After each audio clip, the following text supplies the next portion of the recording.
Jive Jeff here from Two Hacks Garage. Well, getting ready for a big snowstorm to come through, so I don't know how much time the next couple days I'll get to actually work on some cars. Stayed up late last night working on the motorcycle. Got a couple good names from some viewers. One of them is Jordan. Another one is Vanishing Point. So I'm not really quite sure what I'm going to go with on that bike, but there's going to be more to come on that. I did check the mail today, got some parts, kind of want to show you what I got going on. I did get my Mylodon windage tray in for the 521. Got the studs for it. Got my ARP oil pump shaft. Some new hardware for like an oil slinger, oil plugs. ARP main bolt kit. Some Cleveite cam bearings. And a Melling high volume oil pump and pickup.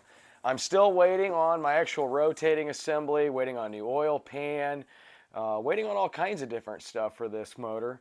So there's going to be more to come on that. I did drop off the axles to a friend of mine to press on the new bearings. So there's going to be a video coming up, hopefully after this snowstorm happens, just to get the new disc brakes put on and a couple other odds and ends. But there is something I want to show you real quick. So when buying parts online, especially for old motorcycles, one size doesn't fit all. The bike I'm going with, some of the parts are hard to find.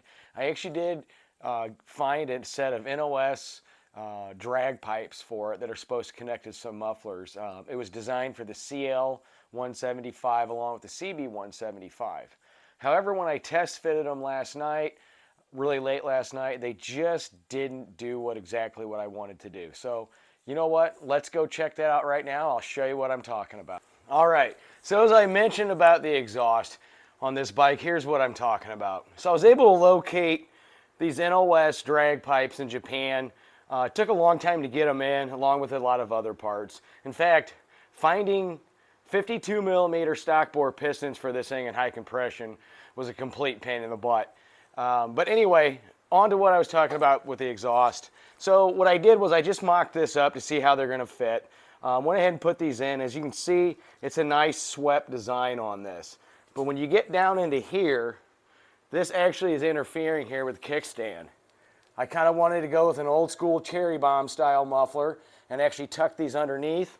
But after a little bit of trial and fitment, it's just not going to work. So my kind of ideas on this are, since I'm going to be taking this to the No Name Nationals, is to really make this thing extremely loud and obnoxious. So when I race 113 cycles, and I do win or lose, it's just going to be extremely obnoxious and a lot of fun.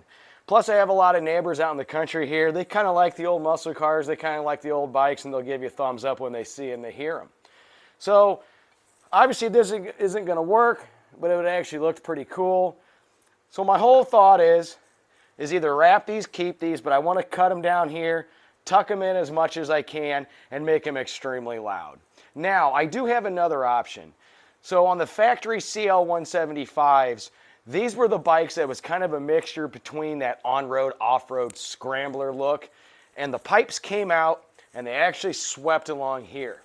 I do have the factory exhaust pipes for this, and if you look at some other videos I did, there's actually a picture of the bike with the factory exhaust.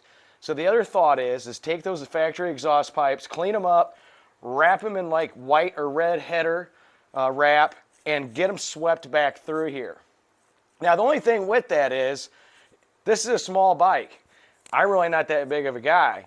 But that being said, everything is so compact. I've lowered it. The drag bars are much lower. I'm putting rear sets on here instead of using the factory location. So you're really kind of hunkered in there. And there's the potential of burning your leg. But you know what? It's drag racing. Things are going to happen. Not really worried about it too much. But I want to know your thoughts. Should I cut these down here, or should I go with the swept pipes that go along here? I'm going to leave it up to you guys to decide that, and from there I'll go ahead and make that. But I tell you what, speaking of the No Name Nationals, please hit like, please hit subscribe. There's a lot of people out there that are trying to get to the 500 mark. A lot of us are climbing. So go out there, hashtag No Name Nationals, check it out, share with your friends, hit like, subscribe.